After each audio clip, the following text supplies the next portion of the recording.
Good morning, everyone. Lynn Thier here from lynthier.com, and my question to you this morning is, how often do you go into fuck it mode? And so what am I actually speaking about when I say this? Well, you have all good intentions. You start a new diet. You have a goal of losing weight. And the first week of your new diet, you do wonderfully. You are motivated. Your mindset is set on what you want to achieve. And so you go out and you start this new diet, whatever diet it might be. You see, we don't have a weight loss problem in society. Everybody can lose weight and do lose weight. There's a lot of people that go on different diets every day, and they do lose the weight. So I don't think that we have a weight loss problem. We actually have a weight maintenance problem. So you have all good intentions. You start that new diet, and I don't know, maybe a week or two goes by, and then you are obsessing about all the foods that you can't have on this new diet of yours. So what does that do to your mind? Right? So your mind is totally focused on all the foods that you used to eat, that you used to enjoy.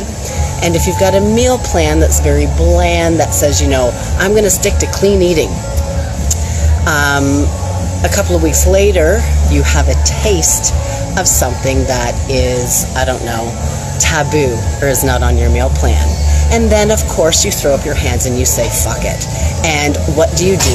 Is you have an all-out binge. And then for some people, they cannot even control themselves a little bit. All control goes out the window. And so they're binging on all these different foods. They might have had the intention of just having, that one piece of chocolate, and then they're scrounging through the cupboards, finding different cereals and ice cream and cake mixes that might be up in the cupboard, and they might make a cake and they might eat the whole damn thing, maybe the batter, even before they put the cake in the oven. And so what does this happen is it goes into a spin, and you oftentimes say, fuck it, I can't sustain this. So my question to you today is that if you want to lose weight and you want to actually maintain that weight, I want you to ask yourselves this one thing. If I'm choosing to do this kind of diet or this style of eating, can I see myself eating this way in 3 months' time? Can I see myself eating this way as a lifestyle in 6 months' time? In 12 months, in 18 months, in 2 years? Because let me tell you this, if you go on a crash diet and you lose the weight, wonderful for you. And my question is, what is your plan to help you maintain that weight? Now, doing extreme sport, doing extreme bodybuilding like I'm doing right now, can I maintain this lean physique? No, that's not realistic. For me, I have to do what's called a reverse diet, slowly incrementing my calories so that my metabolism has time to catch up. Okay? And so, yes, I will put on some weight. And yes, I will indulge after the show. And my strategy is to continue to train next week, is to continue to eat well on my diet next week, and have the occasional treats. Okay? So it's very crucial and important to know that the statistics are 98% of people that go on diets that lose the weight will regain that weight, plus even more fat than when they started. Now, if that's something that you want to do, I'm sure it's not, I encourage you to look at the different diets and styles of eating.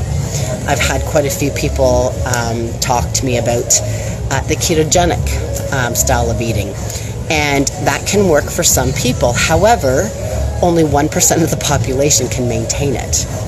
Now, here's the thing. People ask my opinion on it, and as a holistic nutritionist, it can be great for people with different ailments. If you're an athlete, if you're training for something specific, maybe it's not the best one for you.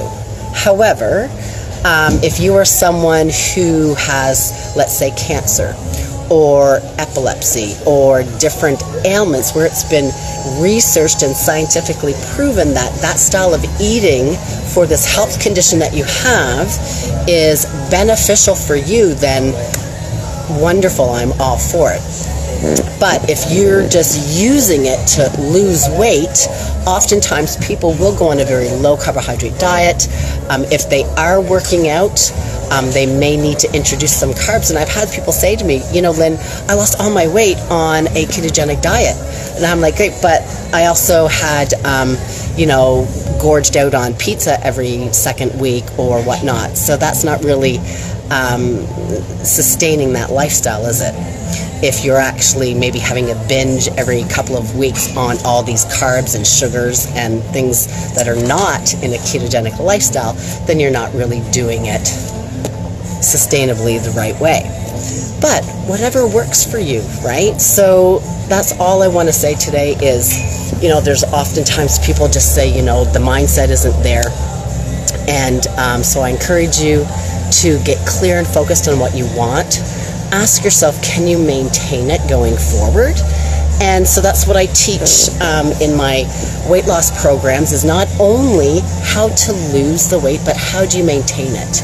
Perhaps you need to introduce what we call flexible dieting. Does that mean eating a bunch of junk food? No, it does not.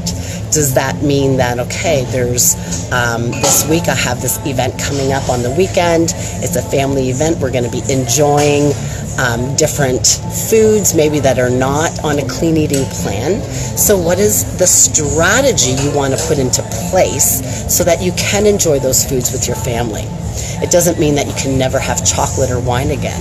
It doesn't mean that you cannot have your favorite foods. It just means that you're not going to actually be binging on them, that you're going to learn how to incorporate life, right?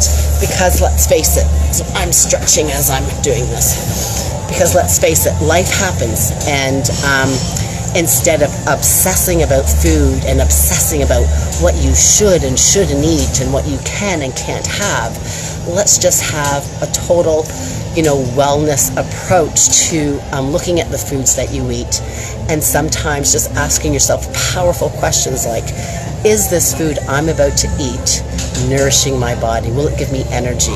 Is this food I'm about to eat bringing me towards my goal of whatever that is? Or is it pushing me away from my goal?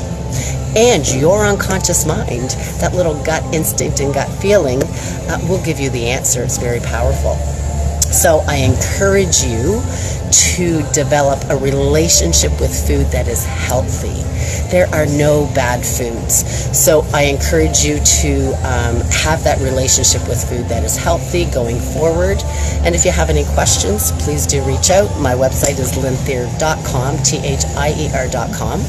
And updates, so we've got one more day before we head to Moncton tomorrow, Mike and I. Looking forward to getting on stage again and just enjoying the moment, all the hard work. I'm just doing it for myself as a personal goal at age 47, and I'm very happy to have gone through the process, and I've learned a lot again. So it's always a learning process for me. And so I'm wishing you a happy Thursday, everybody. Put on those lenses of, good thoughts. And thank you, Heather. And hopefully I will see you all soon. Just wanted to mention, too, the weight loss grants program, on which I'm an accredited provider. If you have more than 20 pounds to lose and you'd like to access the weight loss grant, where it's an incentive to basically, once you reach your weight loss goal, you can be reimbursed 80% of the funds that you spend with me on either programs or one-on-one. Again, with all my programs, I don't only do the nutrition side of things, but I incorporate hypnosis and hypnotherapy, working with the unconscious mind. We learn about mindset, habit hacking, and things of that nature. So if you want any information on that, and you want to do an assessment and consultation to see if you qualify and moving forward, then do reach out. Happy Thursday, everyone, and we'll talk to you soon. Bye for now.